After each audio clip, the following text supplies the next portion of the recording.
دوسری سورہ ہم نے تلاوت کی ہے سورہ لقمان۔ لقمان نام سے ہی آپ کو معلوم ہو رہا ہوگا ایک بڑے بزرگ شخصیت ہے لقمان حکیم۔ وہ نبی نہیں تھے لیکن حکیم تھے۔ اللہ تبارک تعالیٰ نے ان کو بہت حکمت عطا فرمائی تھی ہر چیز کی۔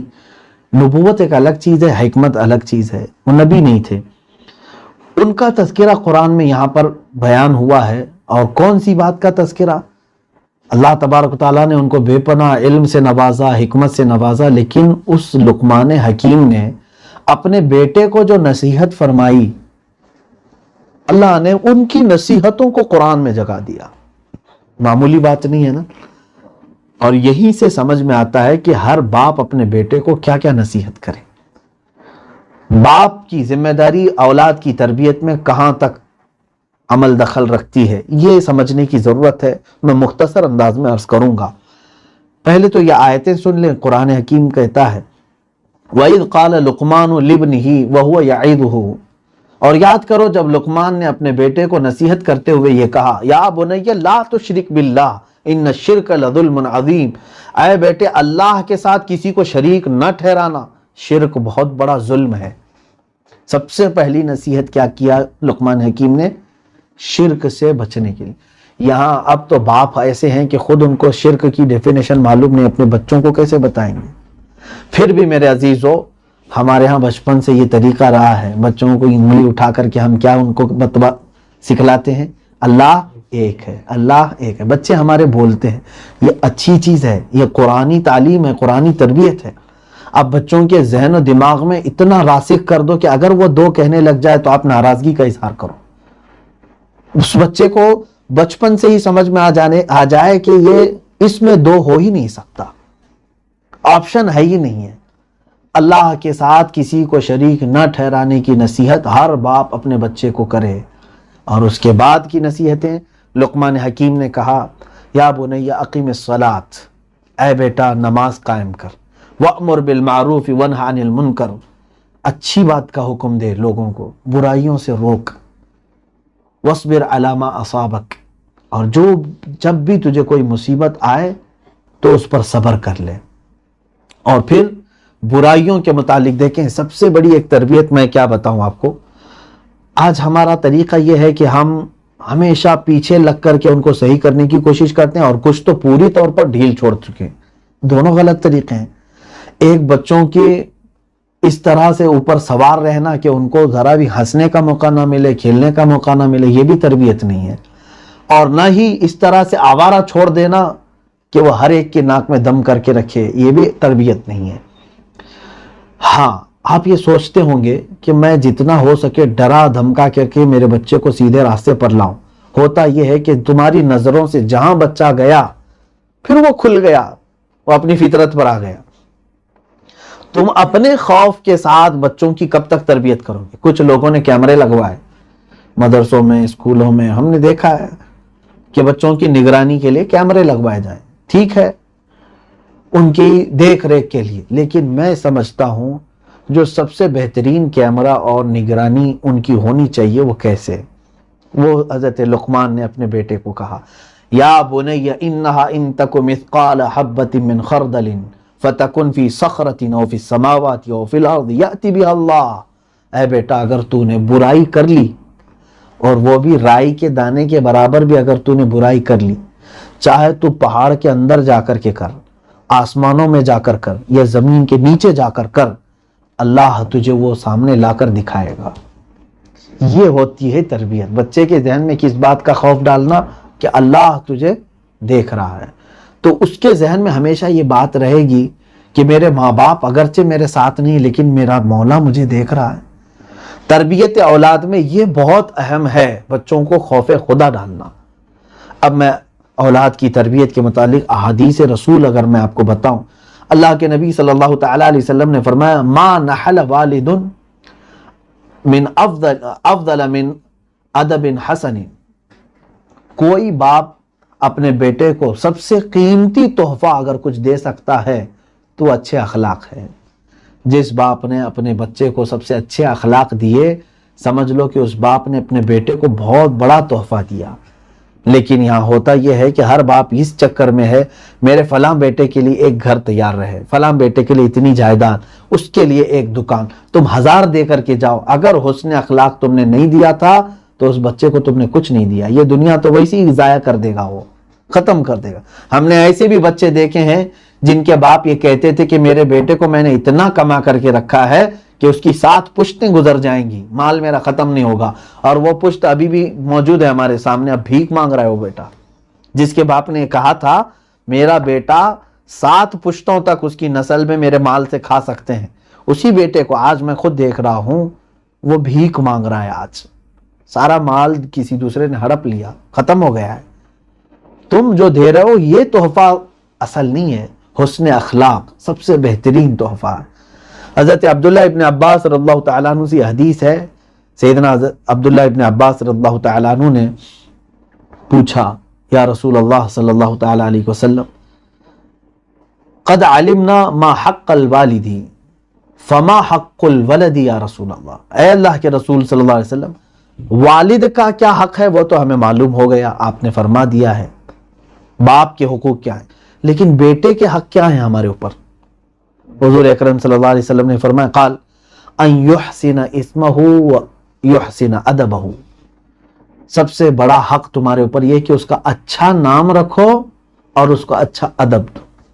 اسی طرح سے بیٹیوں کے متعلق بھی حدیث پاک میں جس نے اپنی 2 بیٹیوں کو اور ایک حدیث میں 1 بیٹی کو اچھے اخلاق دیے اور اچھی شادی کر کے دیا، حضور صلی اللہ علیہ وسلم فرماتے ہیں قیامت کے دن میں اس کی شفاعت کی ضمانت لیتا ہوں، اس کے لیے جنت ہے۔ ایک بیٹی کی تربیت سب ملا کر کے آپ دیکھیں گے تو تربیت پر ہی آتی ہے باتیں، اور یوں سمجھ لیں کہ بچے ایک گیلی مٹی کی طرح ہیں، جو نقش اس میں ڈالیں گے آپ وہی لے کر کے وہ ابھریں گے۔ اور یہ بھی یاد رکھیں کہ زمین میں کوئی ادرک بو کر کے گنا آنے کی امید نہ رکھے ہیں۔ آپ نے اپنے بچوں کو آوارہ چھوڑ دیا تھا، صحبت کا کبھی خیال نہیں کیا تھا، اور پھر بڑے ہونے کے بعد آپ یہ سوچتے ہیں میرا بچہ فرما بردار ہی نہیں ہے، میری خدمت ہی نہیں کرتا ہے، تو آپ نے جو بیج بویا اس کے ساتھ بچپن میں وہ وہی چیز تمہیں جوانی میں دکھائے گا۔ اب یہاں پر میں مختصر اپنی گفتگو کو سمیٹتے ہوئے یہ ضرور کہوں گا تربیت 2 طرح کی ہے، ایک ظاہری تربیت ہے اور ایک باطنی تربیت ہے بچوں کی۔ ظاہری تربیت میں کیا ہے؟ ان کے پہننے کے طریقے سکھانا، ان کے اٹھنے بیٹھنے کا طریقہ سکھانا، ان کو گفتگو کرنے کے آداب بتانا، بڑوں کی محفل میں جانے کے آداب بتانا، ملاقات کرنے کے طریقے بتانا، لوگوں کو سلام کرنے کے آداب سکھانا، تھوکنے کے آداب سکھانا، یہ سب لقمان حکیم نے اپنے بیٹے کو سب سکھائے۔ فارسی کی پہلی نام سے کتاب عالم کورس میں پڑھائی جاتی ہے، سب سے پہلی جماعت میں، اس میں 100 پند لقمان ہے، 100 پند از لقمان حکیم، یعنی حضرت لقمان حکیم کی نصیحتوں میں سے 100 نصیحتیں اس میں گنائی گئی ہیں۔ الحمدللہ اس کو پڑھیں آپ، کافی فائدہ ہوگا آپ کو کہ انہوں نے کس طرح سے اپنے بچے کو سمجھایا ہے کہ تجھے محفل میں رہنے کے آداب کیا ہیں۔ انہوں نے یہاں تک بتایا ہے کہ اپنی انگلی ناک میں نہ کرو جب محفل میں بیٹھو، کھکار کر کے نہ تھوکو جب لوگ موجود ہوں، اور کئی لوگ بیٹھے ہوں تو کسی کے ساتھ کان میں بات چیت نہ کرو۔ یہ سب آداب اور اخلاق سب کو پڑھنے کی ضرورت ہے۔ میں کہتا ہوں کہ لقمان حکیم کی 100 نصیحتیں آپ ڈال کر کے تلاش کر لیں، وہ آپ کو مل جائیں گے انٹرنیٹ پر۔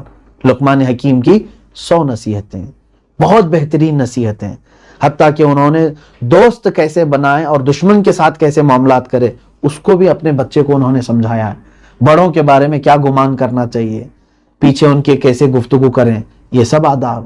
کیا آج ہم اپنے بچوں کو یہ تمام چیزیں سکھا رہے ہیں؟ ہم تو ان کو ٹی وی اور سیریل کے سامنے چھوڑ کر کے سمجھ رہے ہیں کہ بچہ ہمارا سب سیکھ لے گا۔